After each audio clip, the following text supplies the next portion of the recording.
Hello students, जोहार। हम doctor Anupama Mishra, lecturer Marwari college Ranchi, विषय नागपुरी। आज हम रौरमन के 11th इलेक्टिव कोर्स में रिंग चिंगिया किताब पढ़ाब। रिंग चिंगिया किताब से रौरमन के जे कविता पढ़े है उकर में एगो कविता है बिनती। आज हम उखे पढ़ाब। रोरे के पता है कि रिंग चिंगिया किताब प्रफुल्ल कुमार राय कर लिखल है और रौर इलेक्टिव कोर्स में इके हों पढ़े है। तो आओ सबसे पहले हमरे उकर कविता के पढ़ब, बिनती कविता के, तले उकर सप्रसंग हमरे व्याख्या करब। तो कविता है बिनती। कैसे कहब भाई सभे तो कहाँ बिल माए, सूरज तरिगन चांद आकाशे देके फांद, एके एके सभे रे क्षितिजे सभे तो लुकाए। कैसे कहब भाई सभे तो कहाँ बिल माए, राती चाहे दिन रंग, दिन खोजे राती संग। पारा पारी एहे रे शान भारी दुयो जे सिराए। कैसे कहब भाई सभे तो कहाँ बिल माए, घन रे काजर आँख लौ के मेंजुर पाँख। छल छल एहे भाई दहे मछरी उभकाए। कैसे कहब भाई सभे तो कहाँ बिल माए, सुघर सुंदर काया जियते जिंदगी माया। तिले तिले एहे भाई कंचन काया गली जाए। कैसे कहब भाई सभे तो कहाँ बिल माए, तनिको न लागे मन संग चाहे सभे खन।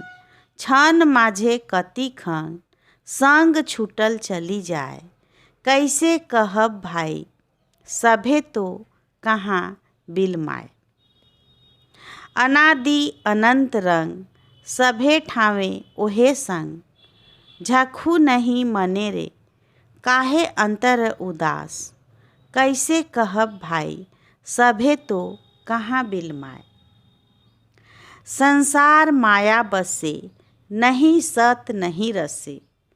सेयो देखी एहे भाई राय मने पछताए। कैसे कहब भाई सभे तो कहाँ बिल माए। तो ई होलक कविता बिनती। अब हमरे इकर सप्रसंग व्याख्या करब। बिनती कविता रिंग चिंगिया किताब से लेवल जाहे, जे कि प्रफुल्ल कुमार राय कर लिखल कविता है। रिंग चिंगिया 11th इलेक्टिव कोर्स कर किताब है, जेकर पद्य भाग में बिनती कविता संकलित है। कवि प्रफुल्ल कुमार राय आधुनिक नागपुरी साहित्य कर महान साहित्यकार हैं। जे भी नागपुरी साहित्य के पढ़ेला जानेला उ जरूर प्रफुल्ल कुमार राय के जानेला। काले कि कविता, गीत, लेख, कहानी, नाटक, उपन्यास, समीक्षा, संस्मरण सब किस्म कर विधा में प्रफुल्ल कुमार राय लिख हैं और नागपुरी साहित्य के समृद्ध कई हैं। श्री राय दार्शनिक कवि रहें। दार्शनिक कवि उ होवेला जे कविता तो लिखेला, मुदा कविता में दर्शन अपने आप परिलक्षित होवेला, दिसे लागेला। एहे नियर इनकर एगो दार्शनिक सोच से प्रभावित कविता है बिनती। प्रस्तुत कविता में कवि ई नश्वर शरीर और मोह माया में अरुझाल मन के वास्तविक दुनिया कर परिचय देवे ना। कवि प्रफुल्ल कुमार राय कहे ना कि कैसे कहब दुनिया में जे भी चीज़ है, जे भी चीज़ दिसेला सब आखिर में कहाँ बिलाए जाएला। कहे का मतलब है कि कैसे ख़त्म हो जाएला। सूरज चांद तैरगन सब उगेला डूबेला, कहाँ चल जाएला। सूरज दिन में उगेला, उ रात से मिले खोजेला। मुदा दिन कर बाद उ क्षितिज में समाय जाएला। रात बेरा रात और तरिगन दिन कर संग चाहेला, मुदा जखन सूर्योदय होवेला और उमन लुक जाएना। एहे तेर पारा पारी दुइयों कर जिंदगी धीरे धीरे सिराते जाथे और समझ में नहीं आवेला कि ऐसन काले होवेला। घन बदरी छाएला जैसे कि आँख में केहू काजर लगा है और उकर से मिले के ले मेंजूर खूब नाचेला। करिया करिया बदरी के देख के मेंजूर खूब नाचेला आपर पंख फैलाए के। मुदा बदरी बरिस के सिराय जाएला और उकर पानी दह कर मछली के उबकाए के चल जाएला और सब देखते रह जाएना और बदरी कहाँ नि कहाँ चल जाएला, सिराय जाएला, नहीं दिसेला। एहे नियर भगवान जे हैं आदमी के इतना सुंदर सुघड़ काया बनाए दे हैं, देखे में कितना सुंदर दिसेला और उ काया के तनिको कष्ट बर्दाश्त नहीं होवेला।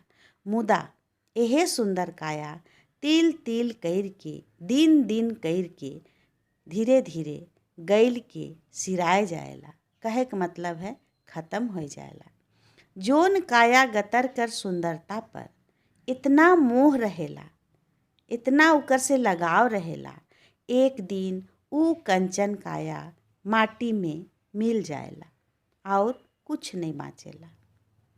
कवि कहे ना ई काले ऐसन होवेला। ई माया कर संसार में मन सब चीज के आपन सोचेला, काया गतर चीज धन संपत्ति सब के सोचेला मोर है के, सब के आपन ठिन जमा करे खोजेला। मुदा जब आखिरी समय आवेला, जिंदगी से जाए के समय आवेला, तो उके ई बात कर पता चलेला कि कोनो चीज उकर आपन नखे। से बेरा उके ई माया संसार कर पता चलेला। जोन संगी मने आपन रहना, जे मन के एको क्षण नहीं देखले मन बेचैन हो जाएला और उकर बिना तनिको बेस नहीं लागेला। ओहो जीवन साथी एक दिन साथ छोड़ के कहाँ नि कहाँ चल जाएला, बिलाए जाएला। कैसे कहब उ कहाँ चल जाएला। ई सब के सोच के मन उदास हो जाएला, मन में बैराग आ जाएला और झखे लागेला कि ई दुनिया काले बनलक, काल ई दुनिया बनलक जहाँ जब सब चीज़ खत्मे होवे के है तो काल इतना प्रेम, काल इतना लगाव।